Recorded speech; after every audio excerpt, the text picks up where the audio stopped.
கேட்கிறதா மழையின் ஓசை? அதிகாலை பொழுது, வானம் இடியிடிக்க, மின்னல் ஒளிதர, வருணன் பூமியை தட்டி ஆற கட்டி அரவணைத்து கொண்டிருக்கின்றான். இதுவன்றோ இயற்கையின் ஒரு விளையாட்டு.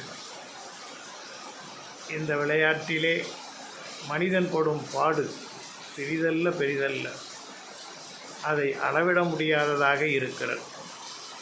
இப்படிப்பட்ட காலத்திலேயும் ஞாலத்திலேயும் மனிதன் வாழ்ந்து கொண்டிருக்கிறான், வாழ்கிறான். வாழ்கின்றவரை அவன் உத்தமனாக இருக்க வேண்டும் என்பதே நாம் வேண்டுவது. வாழ்கின்றவரை அவன் வறுமையின்றி இருக்க வேண்டும் என்பதே யாம் வேண்டுவது.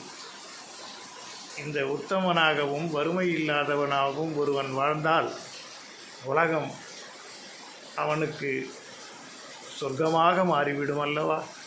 சிந்திப்போமா? எல்லாம் இன்பமயம்.